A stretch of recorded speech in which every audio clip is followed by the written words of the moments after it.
आप भी पुत्र हैं। और जो अध्यक्षता कर रहे हैं पांडे जी, वो भी हमारे पुत्र हैं। वो यहीं के छात्र रहे हैं 6, 7, 8 और पढ़ने में तो बहुत मेधावी रहे।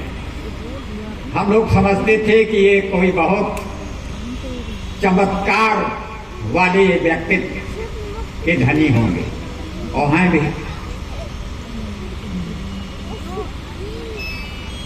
समस्त शिक्षक महानुभाव, शिक्षणेतर कर्मचारी वर्ग और अभिभावक महानुभाव,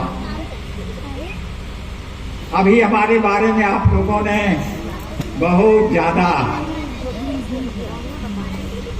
हमारे विचार से तो अतिशयोक्ति हो गई, लेकिन आपको हम बताए हैं कि मैं हमेशा आपदा का मारा रहा हूं, लेकिन उस आपदा को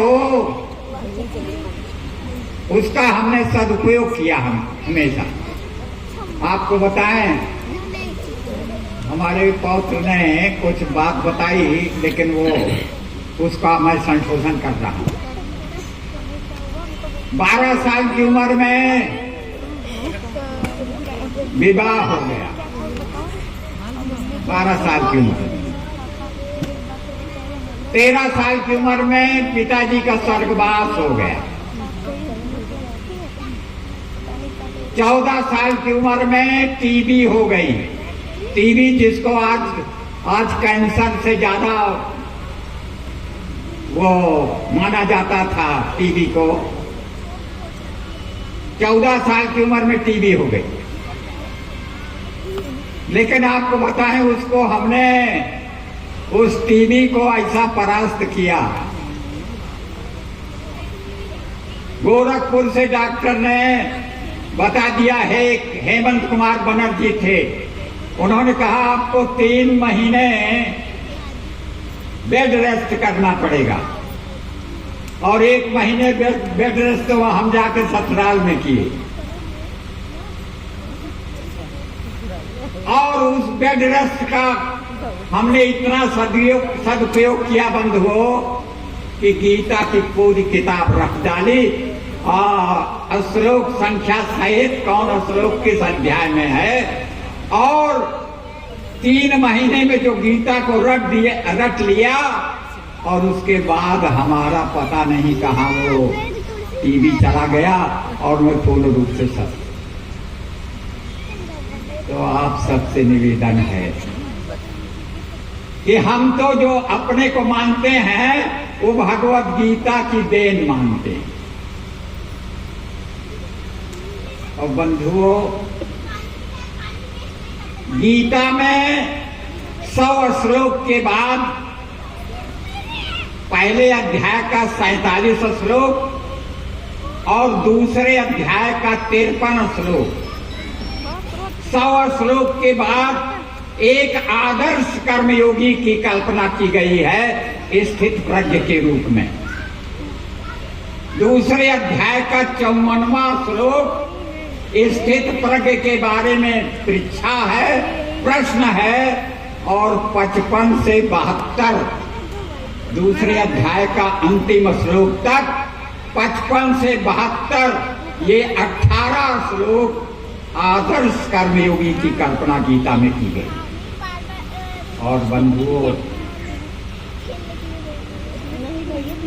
महात्मा गांधी इस 18 श्लोक का पद्यानुवाद अपनी सायंकालीन प्रार्थना में कराया करते। और उस समय जो भी संघर्षशील व्यक्ति थे वो ये 18 श्लोक गीता के दूसरे अध्याय का 55 से 72 तक इसको लोग जपा करते थे। तो आप सबसे निवेदन है, मैंने उसको थोड़ा आजमाया, एकाध श्लोक को आत्मसात किया। जैसे इसी में 62वां श्लोक है, क्या ध्यायतो विषयान् पुंसः संगस्तेषु उपजायते संगात् संजायते कामः कामात् क्रोधो विजायते क्रोधात् भवति सम्मोहः सम्मोहात् स्मृति विभ्रमः स्मृति भ्रंशात् बुद्धिनाशो बुद्धिनाशात् प्रणश्यति। बंधुओं, ये 2 श्लोक 62 और 63 यही जड़ है पतन का। क्या संसारी को हर जगह संसार ही दिखाई पड़ता है। जो संसारी है हर जगह उसको संसारी दिखाई पड़ता है, और जो तत्वज्ञ है, जो ज्ञानी है, उसको हर जगह प्रभु ही दिखाई पड़ते हैं। तो बंधुओं, ध्यायतो विषयान् पुंसः, संसारी व्यक्ति विषयों का ध्यान करता है। ध्यायतो विषयान् पुंसः, संगस्तेषु उपजायते, उसमें आसक्ति हो जाती है। संगात् संजायते कामः, आसक्ति से कामना पैदा हो जाती है। कामात् क्रोधो विजायते, कामना नहीं पूरी हुई तो क्रोध की उत्पत्ति होती है। क्रोधात् भवति सम्मूढ़ः, क्रोध से सम्मूढ़ता की स्थिति आ जाती है। हाँ, और उससे दिग्भ्रम हो जाता है। क्रोधात् भवति सम्मोहात् स्मृति विभ्रमः, और स्मृति भ्रंशात् बुद्धिनाशो, फिर बुद्धि का नाश हो जाता है। बुद्धिनाशात् प्रणश्यति। तो क्या करें फिर? उसी में गीता में आगे बताया गया है बंधुओं, 8वें अध्याय का 7वां श्लोक है।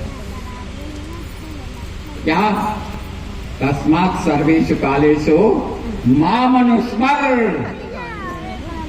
काम संसार का कर, माम अनुस्मर, लेकिन स्मरण मेरा कर। माम अनुस्मर युद्ध चा, और युद्ध कर अपना कर्तव्य का पालन कर।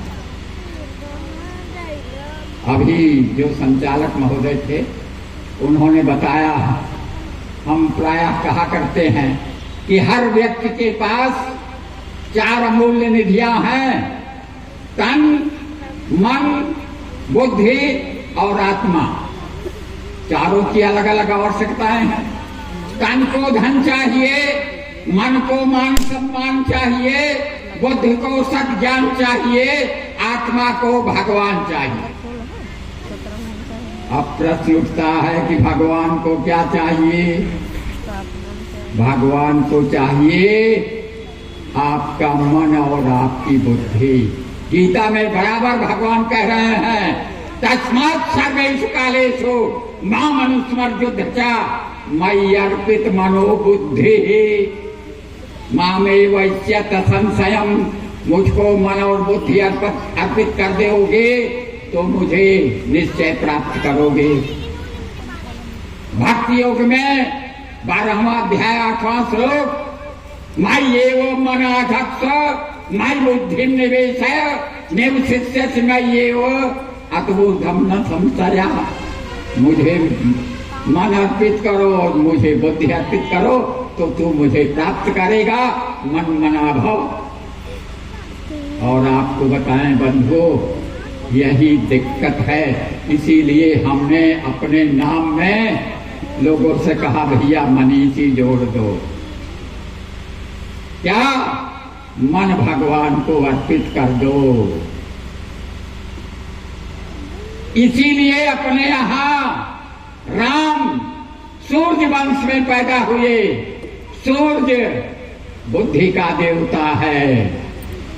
हम राम को इसलिए अपनाते हैं हमारी बुद्धि पवित्र हो। और कृष्ण चंद्र वंश में पैदा हुए। मन का देवता चंद्रमा है। तो कृष्ण को हम इसलिए अपनाते हैं कि हमारा मन पवित्र हो। राम को अपनाते हैं कि हमारी बुद्धि पवित्र हो। कृष्ण को अपनाते हैं कि हमारा मन पवित्र हो। लेकिन ज्यादा करके यहाँ दिखाया गया कृष्ण चरित्र। लेकिन कृष्ण चरित्र समझना तेरी खीर है।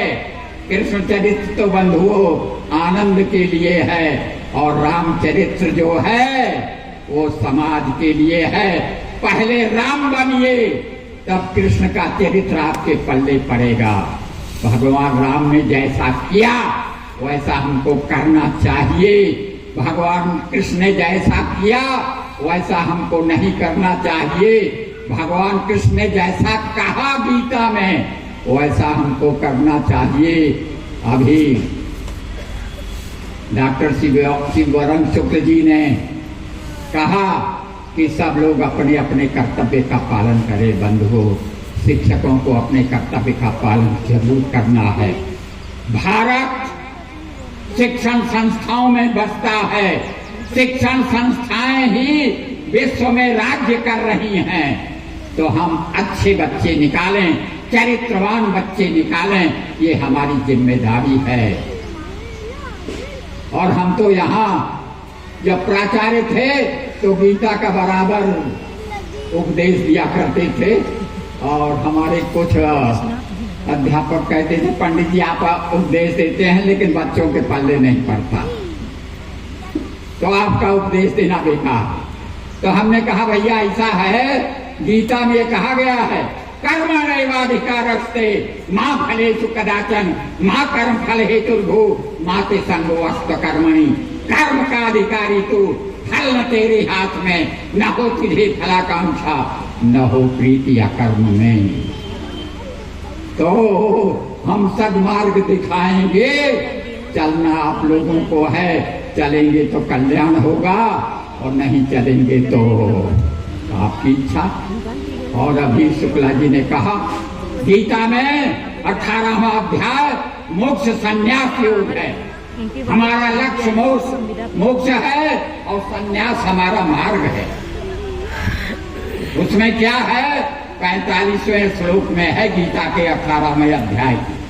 क्या स्वे स्वे कर्मणि अभिरतः संसिद्धिं लभते नरः। बंधुओं, अपने अपने कर्म को ईमानदारी से, नहीं तो आजकल क्या होता है, लोग दिन कटी कर रहे हैं। कोई कह रहा है परिवार पालना कर रहे हैं, कोई कह रहा है दिन कटी कर रहे हैं, कोई कह रहा है भगवान का मंदिर बना रहे हैं। तो आप सब बंधुओं भगवान का मंदिर बनाइए, न परिवार पालना कीजिए, न दिन कटी कीजिए। यथा प्रवृत्तिर्भूतानां जैन सर्वमिदं ततं स्वकर्मणा तमभ्यर्च्य सिद्धिं विन्दति मानवः। गीता 18वें अध्याय का 46वां श्लोक। यथा प्रवृत्तिर्भूतानां, जिससे सबकी उत्पत्ति हुई है, जैन सर्वमिदं ततं, जो कण कण में अणु अणु में व्याप्त है। तो क्या करें, स्वकर्मणा तमभ्यर्च्य, अपने स्वकर्मों से उसकी पूजा करके सिद्धिं विन्दति मानवः, आप लोग सिद्ध के अधिकारी बने। और मैं तो भगवान कृष्ण को अपना आदर्श मानता हूँ, क्योंकि पहले राम तो कृष्ण। गीता का एक ही श्लोक अपने जीवन में उतारने की कोशिश करता हूँ।